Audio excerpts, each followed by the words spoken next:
Hello my dear friends, I am your educator Mohan Singhal और आपका हार्दिक स्वागत करता हूं आपके अपने YouTube channel MS educator by Mohan Singhal में।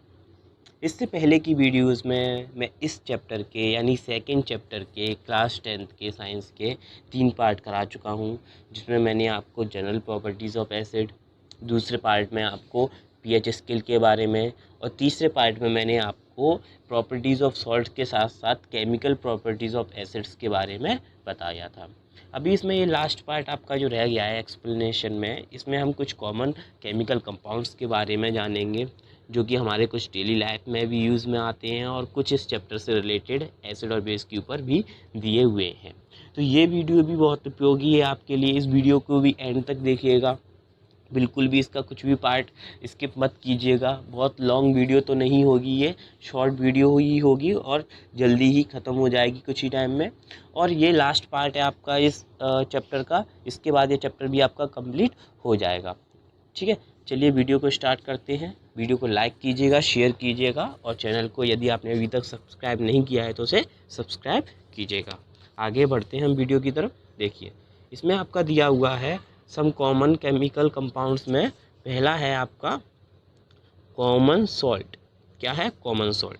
तो कॉमन सॉल्ट क्या होता है?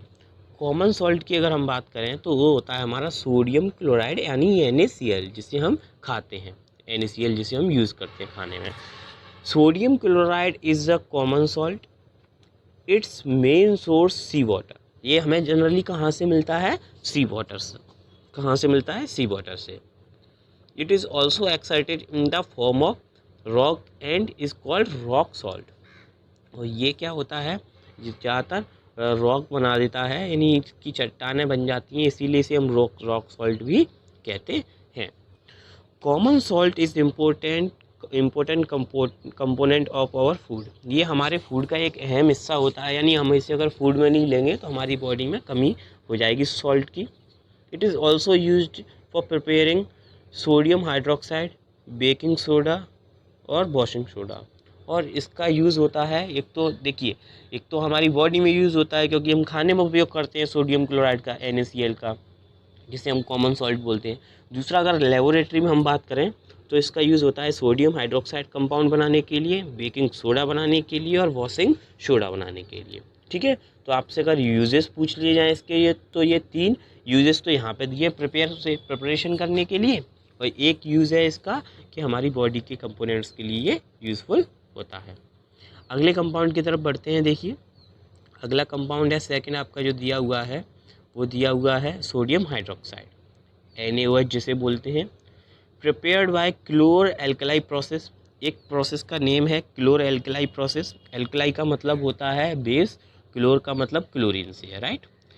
Electricity is pass through an aqua solution of sodium chloride called brine. Sodium chloride के एक्वा सॉल्यूशन में क्या किया जाता है? इलेक्ट्रिसिटी पास की जाती है। और याद रखिए, aqua solution of sodium chloride यानी जो कॉमन सॉल्ट है, अगर उसका हम एक्वा सॉल्यूशन बनाते हैं तो उसे क्या कहा जाता है? ब्राइन कहा जाता है। ठीक है, उसमें इलेक्ट्रिसिटी पास करते हैं। Sodium chloride decomposes to the form sodium hydroxide. Sodium chloride क्या होता है? वहाँ डिकम्पोज हो जाता है और क्या बना लेता है? सोडियम हाइड्रोक्साइड बना लेता है, जिस कंपाउंड की आपको ज़रूरत थी। Chlorine gas is formed at anode. और इसमें एनोड पर क्या होता है? क्लोरीन गैस बनती है। And hydrogen gas at the cathode. और कैथोड पर क्या होता है? हाइड्रोजन गैस बनती है। तो हाइड्रोजन गैस बनेगी, ये बनेगी कैथोड पे, और क्लोरीन गैस जो फॉर्म होगी वो होगी एनोड पे। और आपको जो मेन कंपाउंड चाहिए सॉल्यूशन में वो आपका मिल जाएगा 2NaOH। 2 यहाँ पर उसके मॉलिक्यूल मिलेंगे, इसको बैलेंस करने के लिए दिया है। ठीक है, तो ये आप समझ गए। इसमें क्लोर एल्कलाई प्रोसेस का यूज़ होता है। क्लोर का मतलब क्लोरीन से है, एल्कलाई मतलब बेस है, ये बेस बनाने के लिए। ठीक है, और सोडियम क्लोराइड का जो एक्वा सॉल्यूशन है उसे ब्राइन कहा जाता है। उसमें जब इलेक्ट्रिसिटी पास करते हैं तो ये ब्रेक डाउन हो जाता है और वाटर के साथ सोडियम रिएक्शन करके NaOH कंपाउंड बना लेता है। क्लोरीन गैस आपको कहाँ मिलती है? एनोड पे। और हाइड्रोजन गैस आपको कहाँ मिलती है? कहाँ पे मिलती है? कैथोड पे, राइट। चलिए, सेकेंड कंपाउंड भी हो गया। अगले कंपाउंड को देखते हैं हम। थर्ड कंपाउंड जो हमारा दिया हुआ है, थर्ड कंपाउंड क्या दिया हुआ है? Bleaching powder. ब्लीचिंग पाउडर जो है उसे बोलते हैं CaOCl2। इसीलिए उसका सेकंड नेम या हम केमिकल नेम कहें तो वो होता है, क्या होता है, कैल्शियम ऑक्सीक्लोराइड। क्या होता है, calcium oxychloride. Bleaching powder is represented CaOCl2 दो the actual composition is quite complex. लेकिन इसका जो एक्चुअल कंपोजिशन होता है वो इससे थोड़ा सा कॉम्प्लेक्स रहता है। Bleaching powder is produced by action of chlorine on dry select lime. ये जो है आपका ड्राई सेलेक्ट लाइम, इस पर जब हम क्लोरीन की रिएक्शन कराएंगे तो इस पर जब सेलेक्ट लाइम पे अगर आपने क्लोरीन की रिएक्शन कराएंगे तो क्या बनेगा आपका, ये बनेगा। ठीक है, ड्राई सेलेक्ट लाइम से मतलब ये है कि एक्चुअली में सेलेक्ट लाइम क्या होता है, वह वाटर बहुत ज़्यादा होता है, तो उस वाटर को निकाल कर थोड़ा सा उसे ड्राई फॉर्म में लेते हैं। तो ड्राई फॉर्म में जब लेते हैं और उस पर क्लोरीन की रिएक्शन कराते हैं तो आपका क्या बनता है, ब्लीचिंग पाउडर फॉर्म हो जाता है। राइट, ब्लीचिंग पाउडर समझ में आ गया हो आपको। और ब्लीचिंग पाउडर के यूजेस इसमें लिखे नहीं है मैंने, केवल कंपाउंड्स के बारे में बता रहा हूँ, बुक में मिल जाएंगे। एक तो होता है देखो ब्लीचिंग पाउडर का यूज़ ब्लीच करने में, दूसरा डर्ट को हटाने में, गंदगी को साफ़ करने के लिए होता है, और लेबोरेटरी में होता है। ठीक है, चलिए अगले कंपाउंड की तरफ हम बढ़ते हैं। अगला कंपाउंड है आपका बेकिंग सोडा। बेकिंग सोडा क्या दिया हुआ है देख लीजिए। बेकिंग सोडा के बारे में थोड़ा सा ही दिया है, ज़्यादा नहीं है, क्योंकि इनके कंपाउंड्स के बारे में बुक में आपको काफ़ी कुछ मिल जाएगा। तो मैंने केवल क्या है यहाँ पर जनरल नॉलेज के लिए, और एक आपको कुछ थोड़ा बहुत पता होना चाहिए कि क्या कंपाउंड्स क्या होता है, उसके लिए आपको बताया है। Baking soda sodium hydrogen carbonate इसका नेम है। अगर हम केमिकली इसका नेम बताएं तो सोडियम हाइड्रोजन कार्बोनेट, फॉर्मूला है NaHCO3। अब इसकी प्रिपरेशन मेथड क्या है, इसकी प्रिपरेशन मेथड देखना क्या है, हमने NaCl को लिया, वाटर लिया उसके साथ, और कार्बन डाइऑक्साइड गैस ली, और अमोनिया NaH3 अमोनिया, इन सब को हमने क्या किया, मिक्स किया एक साथ। तो इनके मिक्स करने पर क्या बनेगा, ये बनेगा, ये कंपाउंड हमारा क्या होगा, ये होगा बेकिंग सोडा NaHCO3। और NH4Cl इसमें क्या है, बाय प्रोडक्ट के रूप में आपको मिल जाता है। तो हमें तो मेन ज़रूरत किसकी है, NaHCO3 की। ठीक है, प्रिपरेशन मतलब इसको कैसे बनाया जाता है, sodium chloride, water, carbon dioxide और अमोनिया गैस का यूज़ करके बनाया जाता है। अगला आपको दिया है वॉशिंग सोडा। वॉशिंग सोडा मतलब जो आप कपड़े वॉश करने में, क्लॉथ वॉश करने में यूज़ करते हैं। तो वॉशिंग सोडा है आपका सोडियम कार्बोनेट, ये उसका फॉर्मूला है। सोडियम कार्बोनेट केमिकली बोलते हैं इसको N2CO3। यहाँ पे थोड़ा सा मिस हो गया है, ये N2CO3 ना होते हुए Na2CO3 होगा। ये जो है आपका सोडियम कार्बोनेट, ये फॉर्मूला थोड़ा गलत हो गया है, ये होगा आपका Na2CO3, और उसके साथ जो .10H2 लगे हैं वो रहेंगे, केवल वहाँ पे Na2 होगा। ठीक है, याद रखिएगा। तो इसके जो first step sodium carbonate is obtained by heating. पहले तो सोडियम कार्बोनेट ऑब्टेंड किया जाता है हीटिंग से, उसके बाद उसमें वाटर ऐड किया जाता है। ठीक है,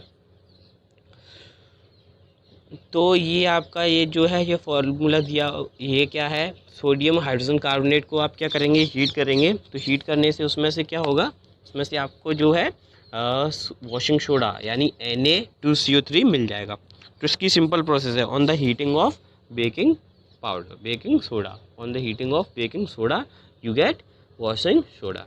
ठीक है, अब देखिए इसके बाद अगर आपको ये मिला क्या है, सोडियम कार्बोनेट मिला है, तो सोडियम कार्बोनेट को हमें रिक्रिस्टलाइज करना पड़ेगा। रिक्रिस्टलाइज मतलब उसमें वाटर ऐड करने पड़ेंगे। ठीक है, तो हम क्या करेंगे, उसमें वॉशिंग सोडा में हम वाटर को ऐड करेंगे, तो हमारा मेन जो वॉशिंग सोडा है वो बन जाएगा। तो कितने मॉलिक्यूल लगते हैं वाटर के, 10H2O। ठीक है, कितने लगते हैं, 10H2O।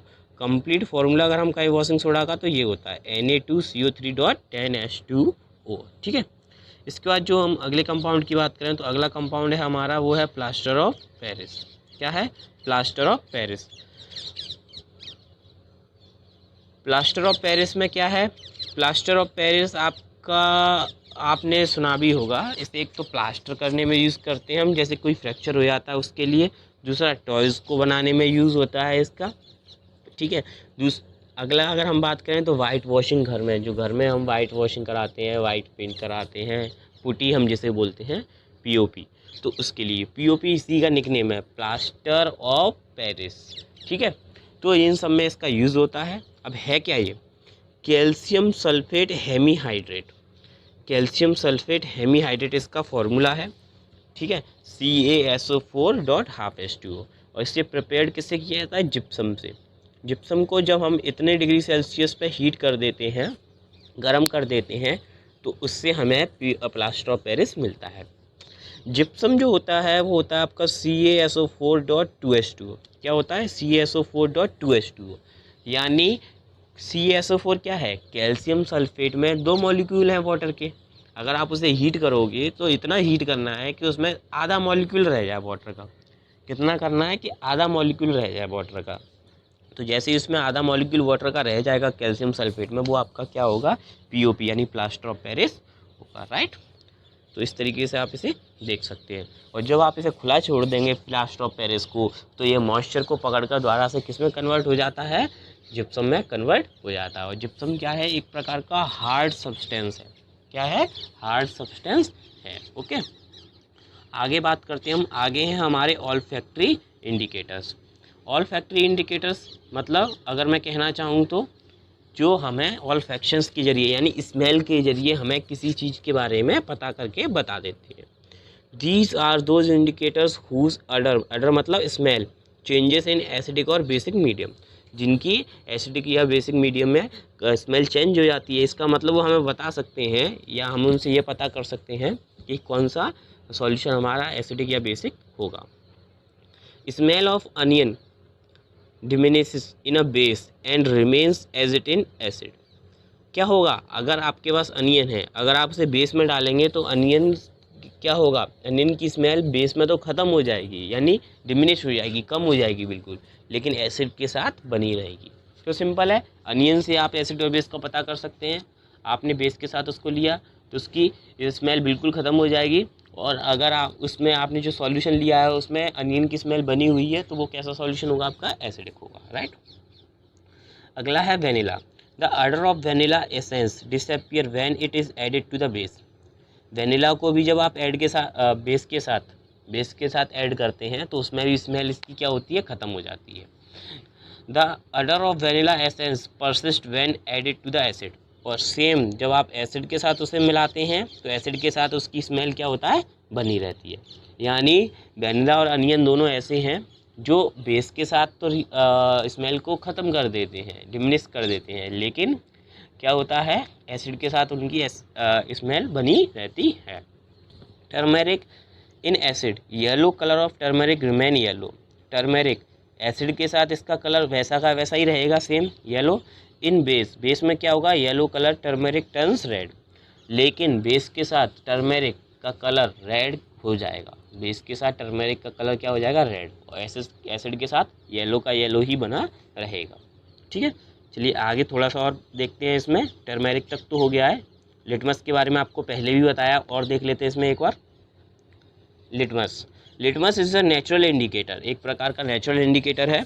टर्मेरिक भी आपका नेचुरल इंडिकेटर ही है। ठीक है, litmus solution is a purple dye, एक प्रकार की पर्पल डाई होती है, यानी इसका पर्पल कलर होता है। Which is extracted from lichen. Lichen एक जो सिम्बायोटिक ऑर्गेनिज्म, उससे इसको ऑब्टेन किया जाता है। Asset turns blue litmus red. Acid क्या करते हैं, ब्लू लिटमस को रेड कर देते हैं, और बेस क्या करते हैं, रेड लिटमस को ब्लू कर देते हैं। ओके, अब बात करें इसी में आगे, तो फिनोप्थिलीन है आपका। Phenolphthalein remains colourless in acid but turns pink in base. Phenolphthalein क्या करता है, एसिड्स में तो कलरलेस रहता है, लेकिन बेस में क्या कर देता है, ये पिंक कलर का हो जाता है। बेस में कैसा हो जाता है, पिंक कलर का चेंज हो जाता है। Methyl orange turns pink in acid. Acid के साथ मिथाइल ऑरेंज क्या होता है, पिंक कलर का हो जाता है, और बेस के बिकम्स येलो इन बेस, और उसमें क्या रहता है, येलो रहता है बेस में। ठीक है, तो मिथाइल ऑरेंज टर्न्स पिंक हो जाता है एसिड के साथ, और बिकम्स येलो इन बेस, और येलो हो जाता है बेस के साथ।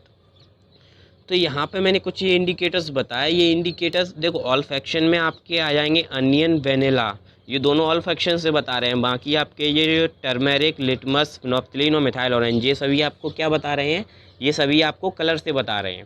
तो इस तरीके से ये आपका चैप्टर कंप्लीट हो चुका है। यहाँ पर मैंने आपको इस पार्ट में जो भी रिमेनिंग पोर्शन था वो सब बता दिया।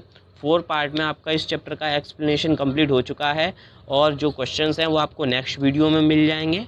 तब तक के लिए थैंक यू। वीडियो को लाइक कीजिए और शेयर कीजिए।